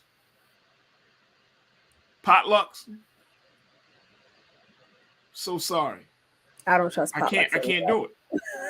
I don't trust potlucks I can't do it. You know what I'm saying? Like, I'm at a point right now, because my body is the way my body is set up, Shaquaya, that I need to have a level of accountability of who did what. You know what I mean? Like No when you question. cater somebody, at least you know, outside of what this woman did, but at least you say, okay, this is the caterer. If I have a problem, I have somebody that's going to be held accountable for it, right? Because I tasted the food came from the caterer, she's the caterer. Right. Potluck, you don't know. I don't know. And I think that's the thing. Like, this would make me so paranoid that I couldn't even trust a friend inviting me over to a small dinner. I would be like, no, I can't do that. I can't do it. Farajii, what happened? But it's such a rare and bizarre occasion. I'd hope people don't take this story to lace their concerns. Rightfully, you should be skeptical about, as you said, Farajii, unless you can truly identify where the food source is coming from. If you're not attending a restaurant, you know where it's coming from, the kitchen directly. There's grounds to be skeptical of all of it, but I hope it doesn't lace people's concerns too much, because I've never heard of anything like this prior to this. I've never heard of it. Matter of fact, the reason that this story comes up is simply because yesterday, the woman, the bride, and the caterer were charged. They were charged yesterday with delivering marijuana and tampering with guest food, along with the misdemeanor of culpable negligence. Culpable negligence. Break that for. I want you to. I know what you know. I know you know what that term means, Shaquaya. So that means that they knew, right? You intentionally put people in harm's way and did not care to. So culpable negligence is, in short, doing harm intentionally without providing recess or occasion for the person upon which you are intending harm against to have an opportunity not to be harmed. Right. So it is, and by neglect, it's also indicating that there could have been more serious outcomes of the situation in terms or related to people's health, and you were not concerned with that, right? You neglected the well-being of people that were supposed to be in your care, so far as it relates to being your guest. And so, right. So okay. So you knew. Now, here's the thing: the tampering charge alone, according to the documents, is a felony with a maximum penalty of up to 30 years in prison for each woman. Now, I don't think they're going to get 30 years, right? But that is a serious penalty. I did not know. I mean, I've heard of food tampering, but I didn't know it carried. I didn't either. Up to 30 years in prison. I mean, can you imagine being in prison for food tampering, and you might be in prison longer than murderers, or longer, or just as long as a rapist? Because is this tampering? I wonder if it applies to roofies or to drug-induced. It probably. Well. And so my question would be, Shaquaya, do you think that is too severe for a situation like this, or is that just what these women should be facing? I think it's the sentence window, and the maximum of that is severe. I think that if neither one of them should have, especially if they don't have prior misdemeanors or felonies, they absolutely should not get 30 years in prison. Now, I'd like for there to be room to think about, probation, I'm not sure how no type of community service involving food. Not community service, but like a commuted sentence after a certain period, maybe 8 to 12 months. But it's very hard for me to think about the maximum of this penalty for this case, even though it does, there was harm. So I'm not trying to excuse that. And I certainly wonder what the guest of this wedding believed the right punishment would and should be. For the woman that was speaking in the article, she speaks more emotionally than more logically about what she thinks the consequence should be. She just knows that she was hurt, and it's hard for her to know that she was hurt by someone she trusted. But I doubt if all of these people that attended the wedding presumably loved or cared for this couple, they would want to see her in prison for long, and therefore there's room to think about, to follow the case and really see what people go on the stand and say. let me tell you, if that happened to me, or if it happened to a family member of mine, or say my grandmother, because like I said, there were elderly people there. Right. Imagine this happening to your grandmother.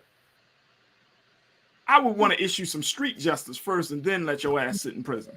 You definitely got to go. You know what I'm saying? You be like, you gotta get that at least that like, you crazy. And I know that to Miranda Katie, she was like, I didn't even know. They didn't even ask me.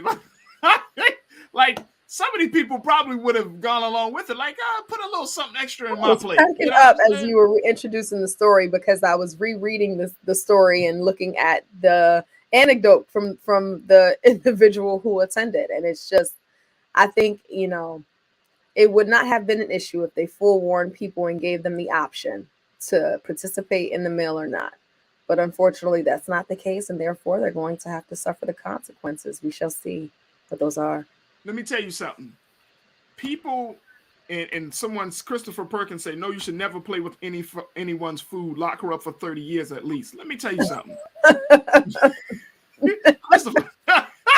Christopher, like, lock her up for 30 years at least. Well, I don't know why we even talking about, black people, behind black people say, go all in. We ask anybody black, they're gonna be like, what? My food? Lock right. Up. Yeah. Right. But I mean, all due seriousness, yeah, like the level of trust in violation I would feel would be way off the meter. I wouldn't be able to trust you. I wouldn't even be able to trust anybody. And it only takes one, right? I mean, this is a very serious incident. I'm not trying to make any light of the situation, because it could have gone left much more than it had. But I would not be able to trust people. I know I wouldn't. I'd be like, I went to a wedding thinking one thing, and I come back hot. Look, the lady Miranda Katie said that she felt like she was literally about to die. That's how serious it was. She must not have been a cannabis user, because she's like, she felt literally like she was about to die. So much so that she posted on her phone, she left a message in case I died, somebody can know what was going on. Mm-hmm. I mean, that's serious. Yeah. That is absolutely. And I mean, for people, and I've heard, and I'm sure you probably heard stories, Shaquaya, of people who have done things to people's food, and you know what I mean, or just done things like pranks and stuff. And nowadays, you can't do that to people, man. You got to be very, very mindful that some stuff, I get on my children about pranks and stuff, because some stuff stays with you for the rest of your life. Yeah. You know what I mean? You because you tap into a certain, like, you can create a fear, or you tap into somebody's fear when you do certain things like that. And that's the very serious side of it. That's the very serious side of it. It is. I pulled a really bad prank as a kid one time, and it scarred me for life to know how not to play with people. And it was with food, ironically, but not used correctly. So I'll leave spirit. Right. But there's what you did it leave a scar on the person you pranked? Yeah, I was at a friend's. I was like 6 years old, and we were playing with everybody. You wouldn't be a friend of mine, Shaquaya. No. Everybody who goes to sleep first gets messed with. And in my 6-year-old mind, people were like putting toothpaste and ketchup on people's face, and I was like, "Oh, hot sauce!" And I put hot sauce on someone's face, and it got in their eye, and it was. Yeah, no, we don't play with people's food. We don't play with food on people. We don't. I was 6. Don't judge me. I was 6. Oh, we would not have been friends. No.